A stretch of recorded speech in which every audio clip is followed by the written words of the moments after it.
Hello, good morning सभी को। PG foundation classes के ऑनलाइन प्लेटफॉर्म पर आप सभी का हार्दिक स्वागत है।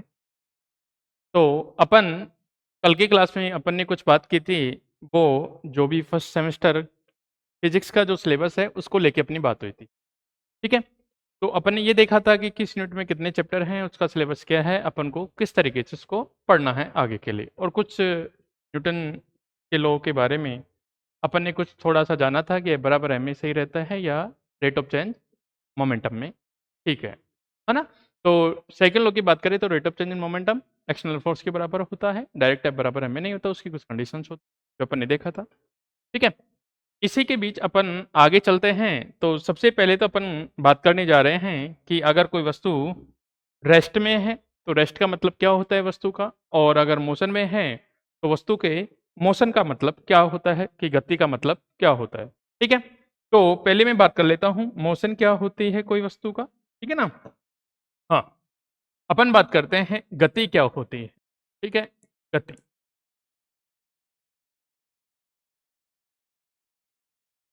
गति, मोशन। ठीक है, अगर मान लो कोई वस्तु है, बॉडी है, ठीक है, अगर उसका पोजीशन टाइम के सापेक्ष यानी with respect to time, time के सापेक्ष अगर वस्तु की स्थिति में लगातार रूप से परिवर्तन हो रहा है, हो सकता है किसी टाइम टी पे वस्तु कहीं हो और किसी time T one equal to 1 second या 5 सेकंड जो भी हो, उसके लिए अगर उसका पोजीशन चेंज हो जाए तो अपन क्या कहेंगे कि वस्तु क्या होगी, गति में होगी, मतलब वस्तु गतिशील रहेगी, रेस्ट में नहीं होगी। ठीक है, तो अपन लिखते हैं इसका परिभाषा, गति क्या होती है, मोशन क्या होती है। यदि किसी वस्तु की स्थिति, किसी वस्तु की स्थिति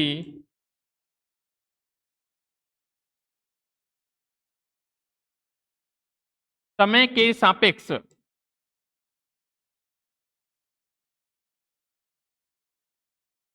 समय के सापेक्ष परिवर्तित हो, समय के सापेक्ष परिवर्तित हो, तो उसे गतिशील वस्तु कहा जाता है। तो उसे गतिशील वस्तु कहा जाता है। तो उसे गतिशील वस्तु कहा जाता है। मतलब अपन उसको क्या बोलेंगे कि वस्तु क्या कर रही है, गति कर रही है, और उसी को उस वस्तु को क्या बोलेंगे, गति बोलते हैं। उसे उस वस्तु की क्या बोलते हैं अपन, गति बोलते हैं। ठीक है भाई, तो गति क्या रही, अगर वस्तु की पोजीशन टाइम के सापेक्ष क्या हो रही है, चेंज हो रही है, तो उसे अपन क्या बोलेंगे, उस वस्तु की गति बोलेंगे। ठीक है, अगर रेस्ट की बात करें, ठीक है, अब गति का मतलब देखो समय को सापेक्ष लेके चला है, तो मतलब रिलेटिव का कोई मतलब नहीं है, सापेक्ष मतलब अपन टाइम के सापेक्ष बात कर रहे हैं। ठीक है, रेस्ट की बात करूं, विराम अवस्था क्या होती है, विराम अवस्था, विराम अवस्था, रेस्ट।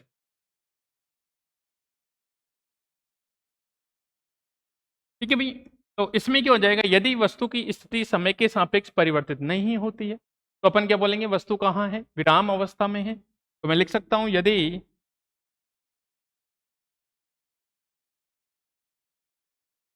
वस्तु की स्थिति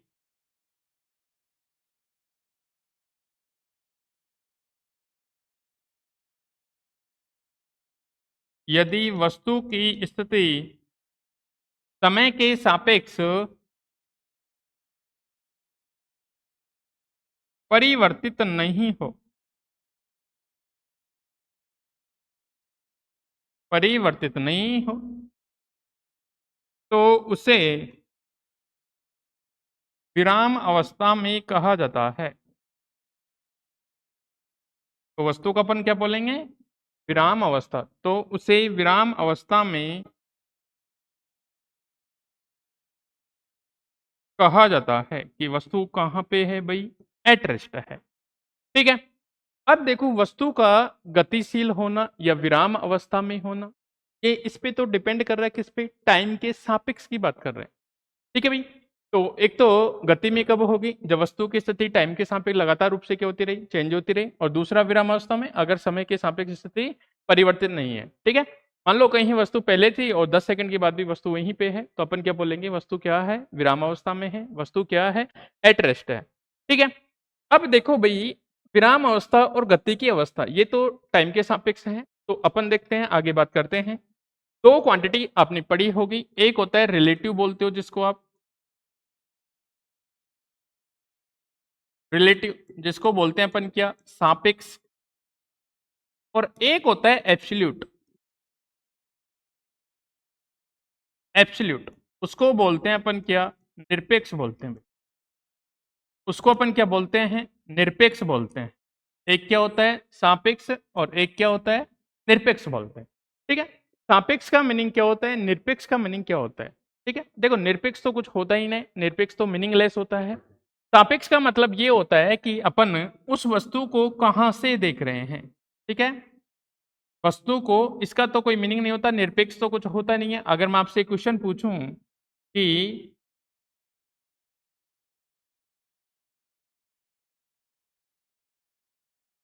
दिल्ली कितना दूर है, दिल्ली कितना दूर है, तो ये क्या है, निरपेक्ष है। मतलब निरपेक्ष का मतलब ये हुआ कि अपन को उस पॉइंट की लोकेशन पता नहीं है कि अपन को मेजर कहां से करना है, कि दूरी कहां से लेनी है।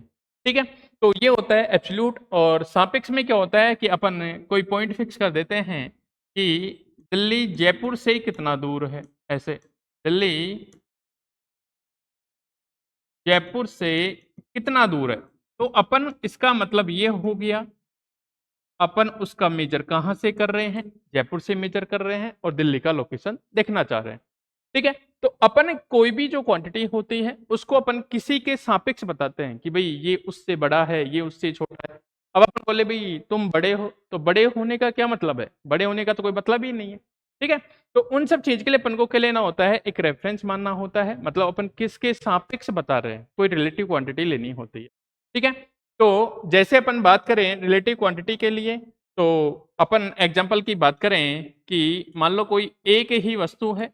ठीक है, अगर एग्जांपल की बात करूं मैं कि जैसे मैं सन के सापेक्ष बात करूं, ठीक है, सन है अपना सूर्य के सापेक्ष। अगर मैं सूर्य के सापेक्ष देखना चाहूं, तो जो अर्थ पे, मान लो कोई पेड़ है अपना, ये कोई अर्थ है, ठीक है, ये अर्थ है, यहाँ कोई पेड़ हो सकता है, ठीक है, या फिर कोई आदमी हो सकता है, मानव की अपन बात कर सकते हैं। ठीक है, हाँ, अगर मैं सन के सापेक्ष से देखूं, तो ये क्या है, पेड़ और आदमी एक दूसरे अपन को क्या देखते हैं, रोटेट होते दिखाई देंगे, मतलब इनकी पोजीशन में क्या हो रहा है, चेंज हो रहा है, तो अपन ये बोल सकते हैं कि ये क्या है, गति की अवस्था में है। लेकिन अगर मैं यहीं पे देखूं, मान लो यहाँ पे खड़ा मैं ये हूं, है ना, और मैं यहाँ पे अर्थ पे खड़ा होके इस पेड़ को ऑब्जर्व करूं, तो मुझे पेड़ कैसा दिखाई देगा, रेस्ट में दिखाई देगा।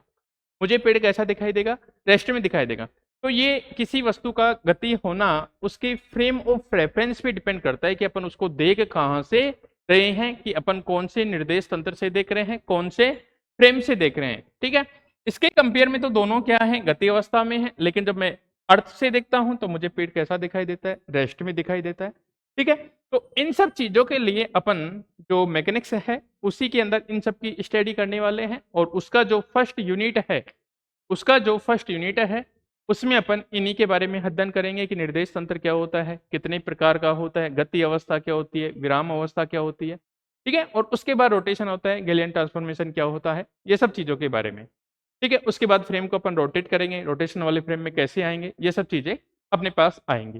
ठीक है, तो उन सभी के लिए अपन बीएससी फर्स्ट सेमेस्टर, ठीक है, फिजिक्स के लिए ये बैच स्टार्ट करने जा रहे हैं। तो जितने से जितने हो सके हमारे जो चैनल है पीजी फाउंडेशन क्लासेज को शेयर सब्सक्राइब करें, और ताकि ज़्यादा से ज़्यादा स्टूडेंटों को इसका लाभ मिल सके। ठीक है, तो अपन स्टार्ट करते हैं अपना जो फर्स्ट चैप्टर है, यूनिट फर्स्ट बोलते हैं जिसको अपन, क्या बोलते हैं भाई, यूनिट फर्स्ट बोलते हैं। और यूनिट फर्स्ट, ठीक है, जिसमें मैंने कल बताया था आपको लास्ट क्लास के अंदर कि 3 चैप्टर हैं, जिसमें जो फर्स्ट चैप्टर है अपना जड़त्वीय अजड़त्वीय निर्देश तंत्र तथा गैलियन रूपांतरण, उसके बारे में अपन यहाँ स्टार्ट कर रहे हैं। तो आप लिख सकते हो चैप्टर का नाम अपने पास जड़त्वीय तथा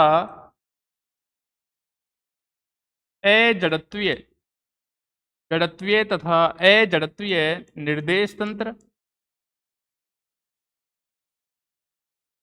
अजड़त्वीय निर्देश तंत्र तथा गैलीलियन रूपांतरण, गैलीलियन रूपांतरण, जड़त्वीय तथा अजड़त्वीय निर्देश तंत्र तथा गैलियन रूपांतरण, इसकी अपन यहाँ बात करते हैं भाई। ठीक है, तो सबसे पहले तो अपन को यही पता होना चाहिए कि तंत्र क्या होता है, निर्देश तंत्र क्या होता है। जड़त्वीय जड़त्वीय तो बाद की बात करेंगे, पहले अपन को ये जानना है कि निर्देश तंत्र क्या होता है, कितने टाइप से होते हैं, कैसे कैसे होती हैं, वो सब चीजें देखनी है। ठीक है, तो मैं बात कर लेता हूं। अब आपको ये तो पता लग गया होगा कि गति अवस्था क्या होती है, विराम अवस्था क्या होती है, ये सब चीजें रिलेटिव होती हैं। हो सकता है एक वस्तु किसी दूसरी वस्तु के सापेक्ष रेस्ट में हो, लेकिन हो सकता है किसी थर्ड वस्तु से देखा जाए तो वो उसको क्या दिखाई दे, गति की अवस्था में दिखाई दे। ठीक है, तो मैं बात करता हूं सबसे पहले निर्देश तंत्र क्या होता है। ठीक है भाई, अपना फर्स्ट है डेफिनेशन से स्टार्ट करते हैं, फिर अपन धीरे धीरे आगे बढ़ते हैं। निर्देश तंत्र फ्रेम ऑफ रेफरेंस बोलते हैं भाई, फ्रेम ऑफ रेफरेंस बोलते हैं।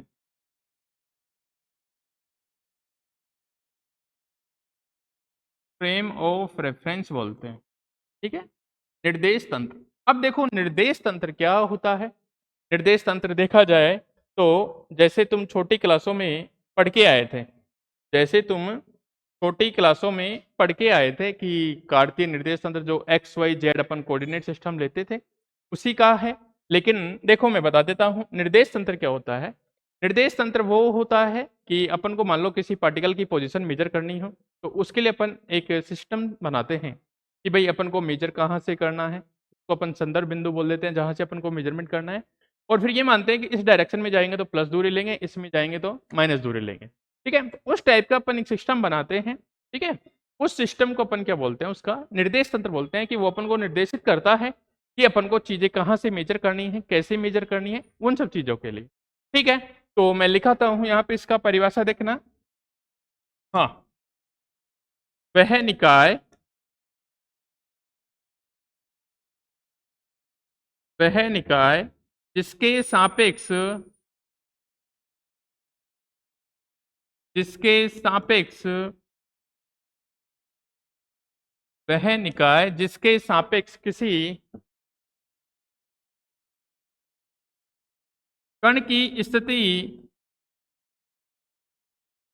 ज्ञात की जाती है, कण की स्थिति ज्ञात की जाती है। ठीक है भाई, निर्देश तंत्र कहलाता है, निर्देश तंत्र कहलाता है, निर्देश तंत्र कहलाता है। ठीक है भाई, क्या बोलेंगे, वह निकाय जिसके सापेक्ष किसी कण की स्थिति ज्ञात की जाती है निर्देश तंत्र कहलाता है। भाई क्या बोलेंगे उसको, फ्रेम ऑफ रेफरेंस बोलेंगे। ठीक है, फ्रेम ऑफ रेफरेंस मतलब अपन को कहाँ से मेजर करना है और किस टाइप से मेजर करना है, वो सब चीजें होती हैं। ठीक है भाई, वह निकाय जिसके सापेक्ष किसी कण की स्थिति ज्ञात की जाती है निर्देश तंत्र कहलाता है। अब देखो भाई, अपन को निर्देश तंत्र मोशन के हिसाब से मोशन के अकॉर्डिंग पढ़ने हैं। ठीक है ना, कि उसमें पार्टिकल की मोशन कैसी हो रही है, कांस्टेंट वेलोसिटी से है या त्वरित गति हो रही है। ठीक है, लेकिन अपन अगर मैं थोड़ा सा मैथमेटिकली बात करूं, गणितीय रूप से देखूं, तो निर्देश तंत्र कौन कौन से होते हैं। ठीक है, अपने यहाँ एक ही निर्देश तंत्र काम आने वाला है, कार्तीय निर्देश तंत्र, जो अपन x y z coordinate system पढ़ के आए थे। लेकिन फिर भी मैं इसके साथ थोड़ी चर्चा कर लेता हूँ एक्स्ट्रा आपके लिए। ठीक है, तो अगर मैं गणितीय रूप से बात करूं तो मैं यहां लिखता हूं, देखना भाई एक बार।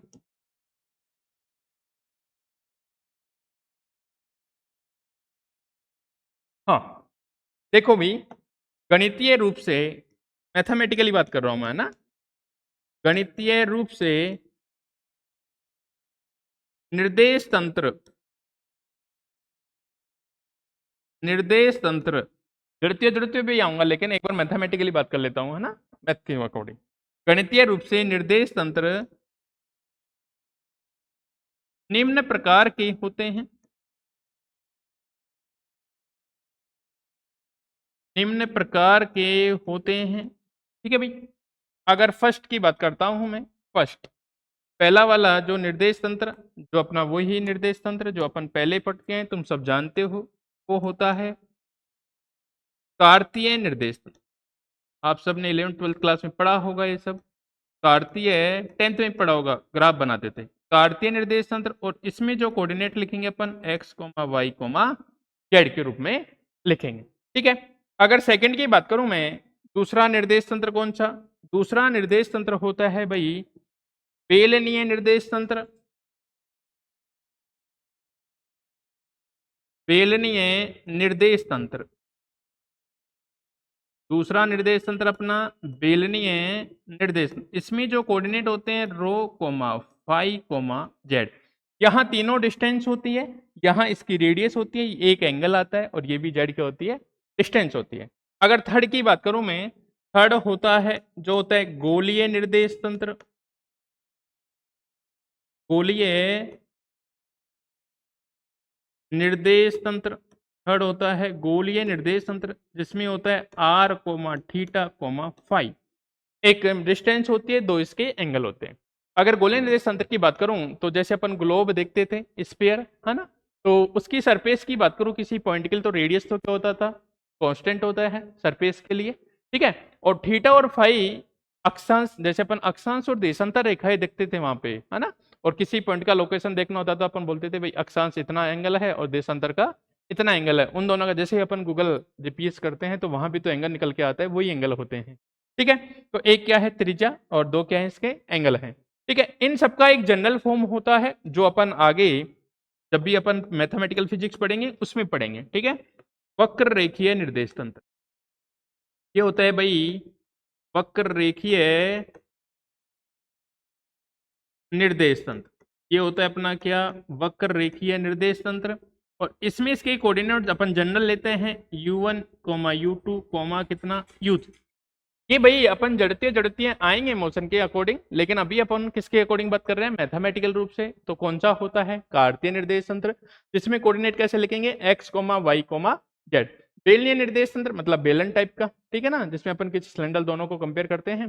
तो ये होता है रो पाई जेड, रो उसकी रेडियस हो जाती है, पाई एंगल, और जेड की एक्सिस लेंथ हो जाती है। गोलीय निर्देश तंत्र में आर थीटा पाई, आर उसकी रेडियस होती है, थीटा और फाई उसके एंगल होते हैं। और वक्र रेखीय निर्देश तंत्र होता है कर्वीलिनियर कोऑर्डिनेट सिस्टम, जिसमें अपन कोई जनरल कोऑर्डिनेट लेके चलते हैं u1, u2, u3। मतलब इन सब में तो जो इनकी एक्सिस है वो एक दूसरे के परपेंडिकुलर, लेकिन इसमें वक्र रेखीय निर्देश तंत्र में क्या होता है कि एक्सिस कैसी होती है? वक्र की फॉर्म में होती है, कर्व की फॉर्म में होती है ना, परपेंडिकुलर नहीं होती। अगर लंबिक वक्र रेखीय निर्देश तंत्र है तो परपेंडिकुलर होती है, ठीक है।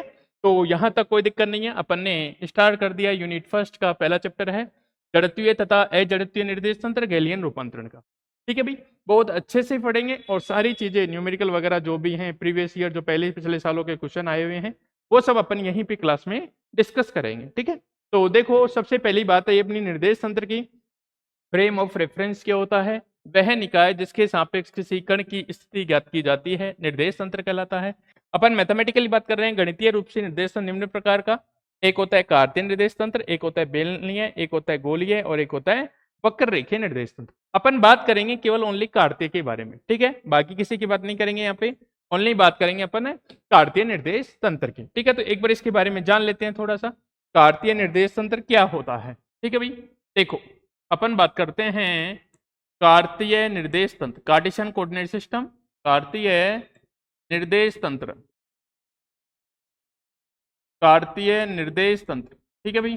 कार्तीय निर्देश तंत्र क्या होता है, कैसे होता है, वो सब चीजें देखेंगे। ऐसे तुमको सबको अच्छे से पता है ना, 11th में पढ़ा होगा, है ना, और 12th में भी वो ऑप्टिमाइजेशन थ्योरी वगैरह उसमें पढ़ा होगा, तो वहां भी ग्राफ पेपर होता है, ग्राफ ही होता है, तो वो एक्सरसाइज, ठीक है। अब देखो भाई कार्तीय निर्देश तंत्र एक होता है 2D के अंदर, एक होता है 3D के अंदर। अगर मैं 2D की बात करूं द्विविमीय में, एक तो x कोऑर्डिनेट हो जाता है, एक इसका कोऑर्डिनेट होता है y। होता तो भाई ये ऐसे है ना, इधर भी एक्सिस होती है, इधर भी एक्सिस होती है, ठीक है। ऐसा पड़ा होगा, ये x डैश पड़ा होगा, ये y डैश पड़ा होगा। इधर सारी वैल्यू कैसी होती हैं? पॉजिटिव वैल्यू होती हैं। इधर कैसी वैल्यू होती हैं? सारी पॉजिटिव वैल्यू होती है। और इधर कैसी वैल्यू होती थी भाई? इधर सारी पॉजिटिव वैल्यू, इधर भी पॉजिटिव। इधर की मैं बात करूं तो यहाँ पे कैसी वैल्यू होती थी? सारी नेगेटिव वैल्यू। और इधर भी कितनी? सारी नेगेटिव वैल्यू होती थी। मतलब कहने का मतलब ये रहा, इधर मैं जाऊंगा तो x की सारी वैल्यू, मतलब कहने का मतलब 1 मीटर 2 मीटर 1 सेंटीमीटर तो जो भी होगा, इधर सारी पॉजिटिव है, इधर सारी नेगेटिव है, तो मतलब यहाँ कोई जीरो आएगा। का क्या आएगा? जीरो आएगा। इसी प्रकार इधर देखता हूँ पॉजिटिव, इधर देखता हूँ नेगेटिव, तो इसका भी कोई जीरो आएगा। इसको अपन 0,0 मूल बिंदु बोलते थे। वहां पे को अपन क्या बोलते थे भाई? मूल बिंदु बोलते थे। और इस जो मूल बिंदु है इसी को अपन बोलते हैं संदर्भ बिंदु भी बोलते हैं। ठीक है भाई, इसका रेफरेंस मानते हैं, है ना, इसको रेफरेंस पॉइंट डिसाइड कर देते हैं कि सारी की सारी दूरी अपन यहीं से मेजर करेंगे। ठीक है, अगर ये तो बात की मैंने किसके अंदर? 2D द्विविमीय निर्देश तंत्र। अगर मैं त्रिविमीय की देखूं, 3D के अंदर का देखा, ठीक है, तो 3D में क्या होती है? 3 एक्सिस होती हैं। ठीक है, ये 2 एक्सिस तो मान लो इस तल में है, एक एक्स है, एक वाई है। अब जो जेड वाला एक्सिस है वो इसके परपेंडिकुलर होना चाहिए। एक बात और, ये एक्स और वाई है दोनों एक दूसरे के परपेंडिकुलर होती हैं, मतलब दोनों के बीच में जो एंगल होता है वो 90 डिग्री का एंगल होता है। ठीक है ना? हाँ, अगर 3D की बात करूं तो देखो x और y एक दूसरे के परपेंडिकुलर हैं। अब मुझे अगर तीसरी एक्सिस बनानी है तो तीसरी एक्सिस क्या करूंगा? इसके परपेंडिकुलर या तो बोर्ड के बाहर बनेगा या फिर कहां बनेगा? अंदर बनेगा। ठीक है, तो उसको मैं ऐसे नहीं दिखाकर मैं कुछ इस टाइप से दिखा देता हूं यहाँ पे। ठीक है ना भाई, इसको जेड एक्सिस बोल देता हूं मैं। अगर एक्स डैश आएगा तो इधर आएगा, वाई डैश आएगा तो इधर आएगा, और जेड डैश आएगा तो इधर, मतलब बोर्ड के अंदर आएगा। ठीक है, यहां तक कोई दिक्कत नहीं है। अब अपन ने क्या बोला कि अपन सारे के सारा जो मेजरमेंट करेंगे, डिस्टेंस मेजर करेंगे, वो इस पॉइंट से करेंगे अपन। ठीक है, इस पॉइंट से। और इस पॉइंट के कोऑर्डिनेट लिख देते हैं 0,0,0। इसको अपन क्या बोलते हैं? मूल बिंदु बोलते हैं। ठीक है भाई, यहां से तीनों के तीनों कोऑर्डिनेट क्या होते हैं? जीरो होते हैं। इसके बाद अपन यहीं से मेजरमेंट करते हैं, कहीं भी है, एक्स डायरेक्शन में जाना है, वाई में जाना है, जेड में जाना है, जो भी है। ठीक है, यहां तक कोई दिक्कत नहीं है। एक बात और समझने की है, तुमने एक एकांक सदिश करके पढ़ा होगा, है ना? अगर याद दिला देता हूं, पढ़ा तो होगा तुमने एकांक सदिश। ठीक है भाई, एकांक सदिश क्या होता था? एकांक सदिश है जिसका परिमाण होता था कितना भाई? परिमाण होता था यूनिट, मतलब 1। और ये केवल किसको प्रदर्शित करता था? दिशा को प्रदर्शित करता था।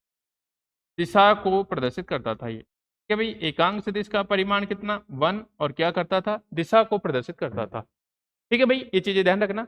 तो तुमने ये भी पढ़ा होगा कि जब मैं एक्स डायरेक्शन में जाऊंगा तो मुझे यहाँ एक एकांक सदिश मिलता है, उसको मैं लिखता था आई कैप से। ठीक है, जो कि क्या दिखाता था कि भाई अगर किसी के साथ 5 मीटर आई कैप लिखा है तो आप समझ जाओगे कि मैं भाई कहाँ जा रहा हूँ? पॉजिटिव एक्स डायरेक्शन में जा रहा हूँ। कितना? 5 मीटर जा रहा हूँ। इसी प्रकार वाई डायरेक्शन में क्या होता था? एक एकांक सदिश होता था, जे कैप होता था। और इसी प्रकार जेड डायरेक्शन में एकांक सदिश होता था, एक के कैप आता था। तो इन सबको क्या बोलते थे अपन? एकांक सदिश। ठीक है, एक्स डायरेक्शन में है तो आई कैप, वाई में है तो जे कैप, और जेड में है तो के कैप। अब जो तीनों 3D की मैं बात कर रहा हूं तो एक्स वाई जेड है, और एक्स वाई जेड तीनों जो एक्सिस हैं वो एक दूसरे से क्या होती हैं भाई? परपेंडिकुलर होती हैं। इस चीज का ध्यान रखना। ठीक है भाई, इसको मूल बिंदु या संदर्भ बिंदु मानते हैं, और सारी की सारी डिस्टेंस यहीं से अपन मेजर करेंगे, मूल बिंदु बोलते हैं। ठीक है, तो इसको अपन निर्देश तंत्र बोलते हैं। और निर्देश तंत्र भी कौन सा? कार्तीय निर्देश तंत्र बोलते हैं, कार्टेशियन कोऑर्डिनेट सिस्टम बोलते हैं। ठीक है, इतना ही ध्यान रखना है कि मूल बिंदु होता है, और एक्स एक्सिस में एकांक सदिश आई कैप, मतलब डायरेक्शन शो करेंगे तो आई कैप लेंगे, इधर जे कैप लेंगे, उधर जेड कैप लेंगे। ठीक है, अब अगर मान लो, देखो निर्देश तंत्र की परिभाषा क्या आती है? अपन ने माना था कि वह निकाय जिसके सापेक्ष किसी कण की स्थिति ज्ञात की जाती है। ठीक है, अब अगर मान लो, नेक्स्ट पेज पे चलता हूं मैं एक बार। ठीक है, अब अगर मान लो अपने पास ये निर्देश तंत्र है। ठीक है, अपने पास ये निर्देश तंत्र है, 3D वाला लेके चलता हूं। ठीक है, ये कोई निर्देश तंत्र है। ठीक है, ये एक्स कोऑर्डिनेट हो गया इसका, ये वाई कोऑर्डिनेट हो गया, और ये क्या हो गया? जेड कोऑर्डिनेट हो गया। ये इसका मूल बिंदु है। ये इसका क्या है भाई? मूल बिंदु है। 0,0,0 है, ओरिजिन बोलते हैं जिसको, मूल बिंदु, संदर्भ बिंदु बोलते हैं।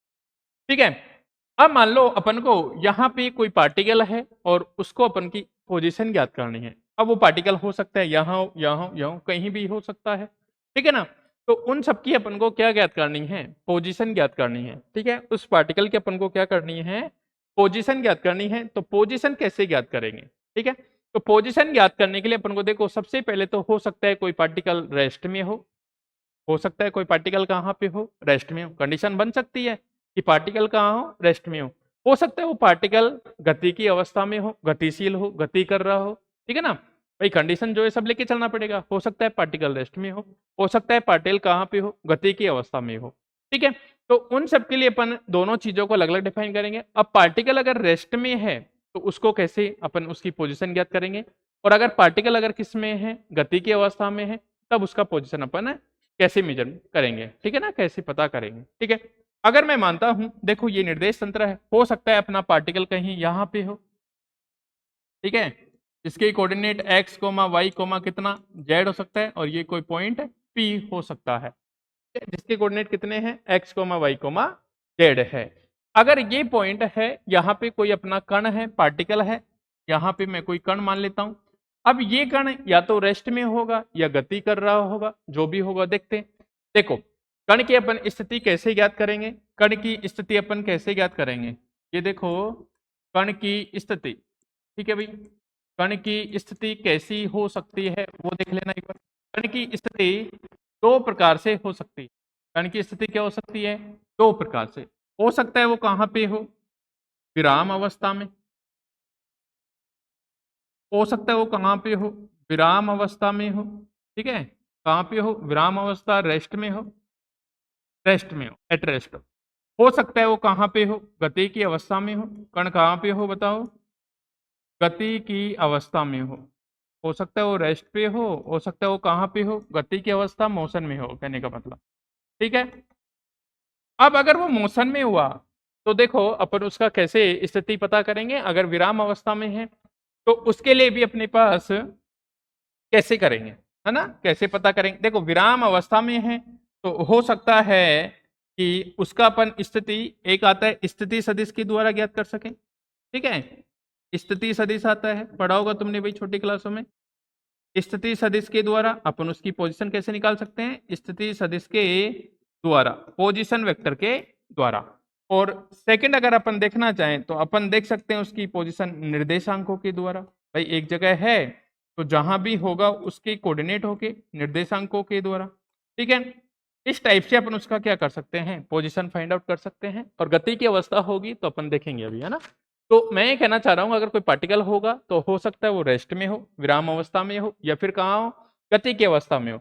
अगर रेस्ट में है तो उसके लिए अपन कैसे हो सकता है, अपन यहाँ से मूल बिंदु से डायरेक्ट उसका पोजीशन वेक्टर निकाल लें, ठीक है। मान लो जैसे यहाँ पार्टिकल है तो अपन को यहाँ से यहाँ का क्या चाहिए, तो अपन इसका डिस्टेंस निकालो, या फिर अपन मान लो ओपी वेक्टर निकाल लेंगे। ये मान लो कोई ओ है और ये पी है, तो अपन यहाँ से ओपी वेक्टर निकाल देंगे। एक्स माइनस जीरो कितना, आई कैप, प्लस कितना, वाई माइनस जीरो कितना, जे कैप, प्लस कितना, जेड माइनस जीरो, और ये कितना बन जाएगा भाई, के कैप बन जाएगा। तो इस टाइप से अपन इसका पोजीशन वेक्टर निकाल सकते हैं स्थिति सदिश के द्वारा। या फिर अपन को निर्देशांक पता है तो अपन क्या करेंगे, यहाँ से इसकी अक्षों पे परपेंडिकुलर लंब डालेंगे और तब जाके उसका अपन पोजीशन क्या करेंगे, मेजर करेंगे, ठीक है। तो अपन चलते हैं एक बार, देखो आगे अगर रेस्ट में है तब बात करते हैं, ठीक है। तो सबसे अपना हेडिंग है नेक्स्ट, ठीक है, कण की स्थिति ज्ञात करना, कण की स्थिति ज्ञात करना।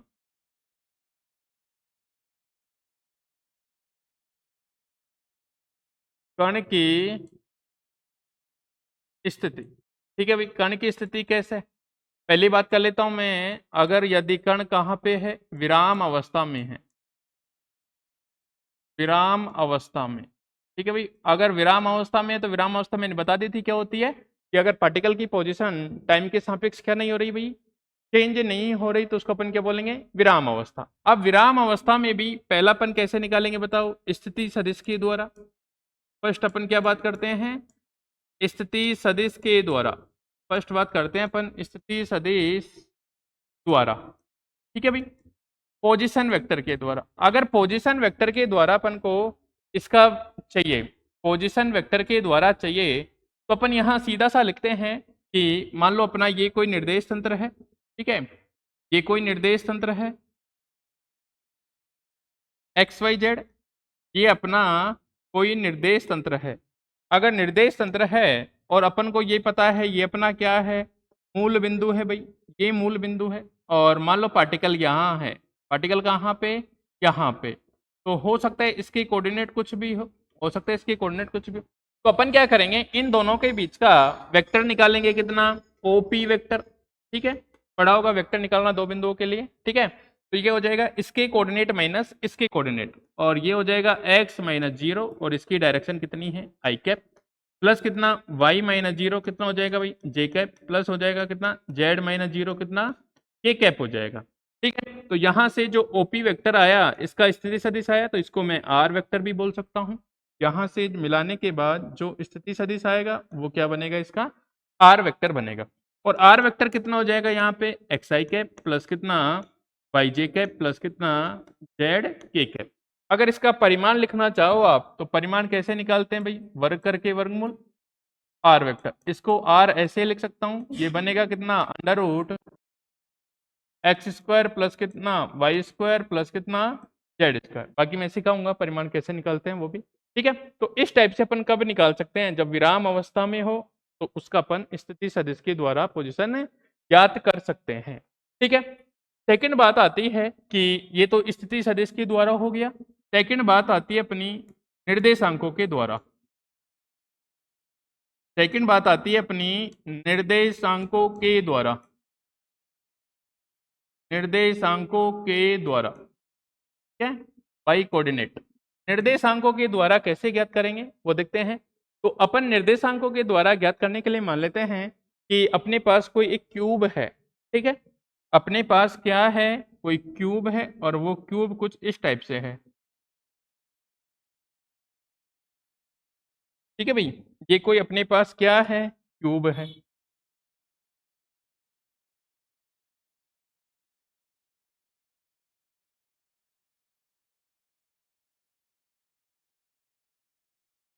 ठीक है।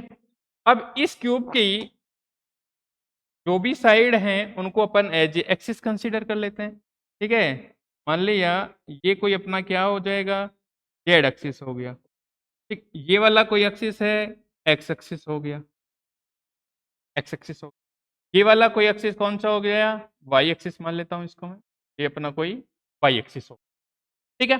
अपन को पता है ये अपना मूल बिंदु है, तो इसको कोई ओ करके 0,0,0 हो जाएगा, सबको नाम दे दो, इसको कोई ए नाम दे दूं, इसको कोई बी नाम दे दूं, सी, इसको डी, इसको मैंने ई नाम दे दिया, इसको एफ दे दिया, और ये अपना कोई पी पॉइंट था जिस पोजीशन दे रखी only coordinate x y z है, ठीक है भाई।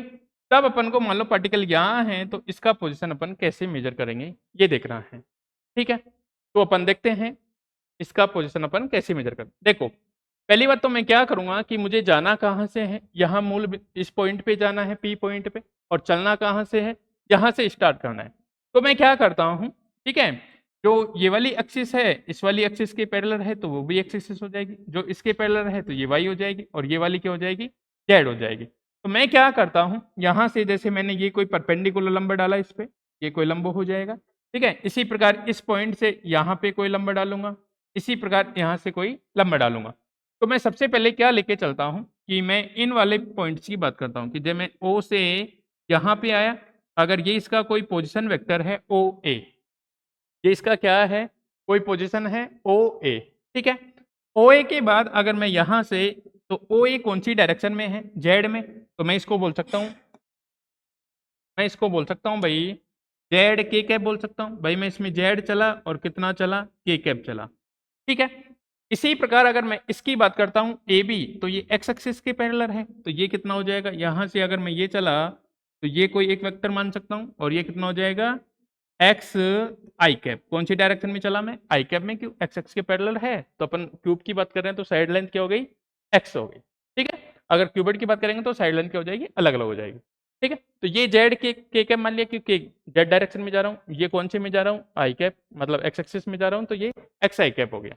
अब अगर मैं इसके अंदर त्रिभुज की मान लो ये दो साइड हैं, एक वेक्टर दो वेक्टर, एक सेम ऑर्डर में है, तो इसका अगर मुझे रिजल्टेंट चाहिए तो मैं क्या करूँगा, ये इसका क्या आएगा भाई, ये इसका रिजल्टेंट आएगा। ये कोई ओबी वेक्टर बनेगा जो इसका क्या आएगा, रिजल्टेंट आएगा। ठीक है, तो मैं बात करता हूँ आगे त्रिभुज ये वाला ओ ए बी से। ठीक है, मैं बात करता हूँ त्रिभुज ओ ए बी में सदिश योग का त्रिभुज नियम लगाता हूँ भाई। 11th क्लास में पढ़ा होगा आपने, सदिश योग का त्रिभुज नियम, सदिश योग का त्रिभुज नियम। ठीक है भाई, सदिश योग का त्रिभुज नियम। अगर दो साइड सेम ऑर्डर में हो तो तीसरा साइड अपोजिट ऑर्डर में क्या दिखाएगा, उसका रिजल्टेंट दिखाएगा। ठीक है, तो मैं बना भी देता हूं कि अपना एक वेक्टर तो ऐसे था, यहाँ अपना ओ था और ये कितना था ए, जिसको अपन ने क्या बोला था, जेड के कैप, जेड डायरेक्शन में था तो इसलिए। और एक अपना वेक्टर ये वाला था, एक अपना वेक्टर ये वाला था इस टाइप से, इसको अपन ने कितना बोला था, बी। ठीक है, इसको अपन ने कितना बोल रखा था भाई, बी बोल रखा था, ये बी था, ये कितना हो गया, एक्स आई कैप इसकी डायरेक्शन हो गई। तो इसका जो रिजल्टेंट है, इसका जो रिजल्टेंट आएगा वो इस वाली डायरेक्शन में आएगा और ऐसे आएगा। ठीक है, ये ओ बी, तो मैं इसको यहाँ से लिख सकता हूँ ओ बी वैक्टर, यहाँ से लिख सकता हूँ मैं O B vector equal to, यहाँ लिख सकता हूँ ओ ए वैक्टर प्लस कितना, ए बी वैक्टर। कोई दिक्कत नहीं है, इन दोनों का सम इसके बराबर। तो ओ बी वैक्टर तो मैंने ओ बी रखा, ये बन गया कितना, ओ बी वैक्टर। ओ ए वैक्टर कितना बनेगा, जेड के कैप प्लस कितना, एक्स कितना बन जाएगा, आई कैप। ये कोई नंबर एक लिखा, ये कोई नंबर मैंने एक लिखा। इसी प्रकार मैं बात करता हूं, देखो यहां आ गया, अब यहां से अपन को यहां जाना है तो मैं इस वाले को लेके चलूंगा, ये किसके समांतर है, वाई। तो इसको मैं कितना मान सकता हूं, वाई जे कैप बोल सकता हूं, तो मैं लिख सकता हूं वाई जे कैप। तब अगर मैं इस ट्रायंगल की बात करूंगा ओ बी पी की, तो ये वाला क्या आएगा, इसका रिजल्टेंट आएगा, ये वाला इसका क्या आएगा, रिजल्टेंट आएगा। तो मैं बना के देखता हूं आगे त्रिभुज, इधर बात कर लेता हूं भाई, इधर मैं बात करता हूं त्रिभुज ओ बी पी में सदिश योग के त्रिभुज नियम से, सदिश योग के त्रिभुज नियम से भी, नहीं मैं बात त्रिभुज नियम से, सदिश योग के त्रिभुज नियम से भी, सदिश योग के त्रिभुज नियम की बात करता हूं तो देखो क्या बनेगा ये सदिश योग का त्रिभुज नियम में वहां बात कर रहा हूं। देखो इस टाइप से एक ट्रायंगल बनेगा ओ बी वैक्टर प्लस कितना, बीपी वैक्टर, जो किसके बराबर होगा, ओपी वैक्टर के होगा। ठीक है, तो अपन ये बोल सकते हैं कि एक वेक्टर तो अपना इस टाइप से था, जिसको अपन ने क्या बोला, ओ बी वेक्टर। ठीक है, एक वेक्टर अपना कुछ इस टाइप से बनेगा, इसमें इस टाइप से। ठीक है ना, ये वाला जो अपना कितना है, ये पी है और ये कितना है अपना, वाई जे कैप में है। तो इसका जो रिजल्टेंट आएगा, इसका जो रिजल्टेंट आएगा वो ये वाला वेक्टर आएगा। ठीक है, इसका रिजल्टेंट क्या आएगा, ये वाला वेक्टर आएगा अपने पास, ये वाला रिजल्टेंट आएगा। तो मैं यहाँ से क्या लिख सकता हूँ, ओपी वेक्टर, यहाँ से मैं रिजल्टेंट क्या लिख सकता हूँ, ओपी वेक्टर इक्वल टू कितना भाई, ओबी वेक्टर प्लस कितना, बीपी वेक्टर। ठीक है, बीपी वेक्टर समीकरण एक से क्या लिख सकता हूँ मैं, देखो ये तो बना कितना, ओपी वेक्टर, ओबी कितना लिखा था मैंने यहाँ पे समीकरण एक से, जेड के कैप प्लस कितना, एक्स आई कैप प्लस कितना हो जाएगा, ये कितना, वाई जे कैप बन जाएगा, ये कितना, वाई जे कैप। ये मैंने कहाँ से लिखा भाई, समीकरण एक से लिखा, ये मैंने कहाँ से लिखा, समीकरण एक से लिखा। ठीक है, यहाँ तक कोई दिक्कत नहीं है। आगे अगर मैं इनका लिखूंगा तो ओपी को मैं अगर पोजीशन वेक्टर मानूं स्थिति सदिश, तो इसको आर वेक्टर लिख सकता हूँ, जो कितना, एक्स आई कैप प्लस वाई जे कैप प्लस जेड के कैप बन जाएगा। तो मैं यहाँ से लिख सकता हूँ स्थिति सदिश, स्थिति सदिश, तो स्थिति सदिश बन जाएगा आर वेक्टर इक्वल टू कितना, ओपी वेक्टर, और जो बनेगा कितना भाई, एक्स आई कैप प्लस कितना, वाई जे कैप प्लस कितना, जेड के कैप। तो इस टाइप से अपन क्या निकालेंगे, उसका पोजीशन। अगर परिमाण की बात करूं, परिमाण की, तो परिमाण कितना हो जाएगा, आर वेक्टर का परिमाण ये बन जाएगा आर अंडर रूट कितना भाई, एक्स स्क्वायर प्लस कितना, वाई स्क्वायर और प्लस कितना, जेड स्क्वायर। इस टाइप से अपन उसका क्या निकालेंगे, पोजीशन। कब, जब पार्टिकल कहाँ पे हो, एट रेस्ट में, पार्टिकल कहाँ पे हो, एट रेस्ट में। देखो इन सबको अपन ऐसे भी देख सकते हैं कि जैसे अपने पास ये कोऑर्डिनेट सिस्टम है, ठीक है, ये एक्स एक्सिस, ये क्या वाई एक्सिस, और ये क्या है जेड एक्सिस। ये अपन को ओरिजिन है 0,0। अगर अपन को कोऑर्डिनेट निर्देशांकों के द्वारा मान लो ये कोई पॉइंट है पी, ठीक है, और इसके coordinate x comma y comma z, तो अपन क्या करेंगे, यहां से एक्सिस पे लंब डालेंगे। यहां से अपन क्या करेंगे, इस वाली एक्सिस पे क्या किया अपन ने, ये लंब डाला, ठीक है। इसी प्रकार इस वाली एक्सिस पे अपन क्या करेंगे, लंब डालेंगे, ठीक है। और इसी प्रकार अपन क्या करेंगे, जेड एक्सिस पे लंब डालते हैं, ठीक है। इसी प्रकार अपन क्या करते हैं, यहां से अपनी जो ये जेड एक्सिस है इस पे अपन लंब डालेंगे, ठीक है।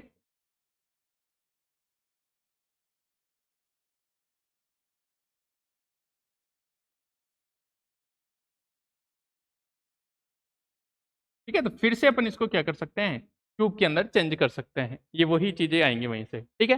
तो या तो ऐसे मानो या फिर ऐसे मानो कि अपना कोई पार्टिकल था, उससे अपन ने यहाँ परपेंडिकुलर लंब डाल के ये सब चीजें की, ठीक है। तो इस टाइप से अपन क्या करेंगे, पार्टिकल की पोजिशन अपन याद करेंगे। कब, जब रेस्ट में है तो स्थिति सदिश के द्वारा तो अपन डायरेक्ट निकाल सकते हैं। अगर अपन ने निर्देशांकों के द्वारा बात की तो अपन ऐसे निकाल सकते हैं कि परपेंडिकुलर मान के एज ए क्यूब स्ट्रक्चर बना सकते हैं, और वहां पे त्रिभुज युग के नियमों के द्वारा अपन उसका क्या निकाल सकते हैं, पोजीशन। और अगर परिमाण की बात करेंगे तो परिमाण क्या, अंडर वर्ग करके उसका क्या निकाल लेंगे, वर्गमूल निकाल लेंगे, ठीक है। अब बाकी आगे की बात सेकंड है, जो है कि जब पार्टिकल अगर मोशन में हो, गति कर रहा हो, तब अपन उसकी स्थिति कैसे मेजर करेंगे, है ना। वो सब चीजें अपन कल नेक्स्ट क्लास में पढ़ते हैं। बाकी इसको एक बार अच्छे से पढ़ना, है ना। और जो भी कोई डाउट हो तो वो हमें बताए, ठीक है। ओके, तब तक।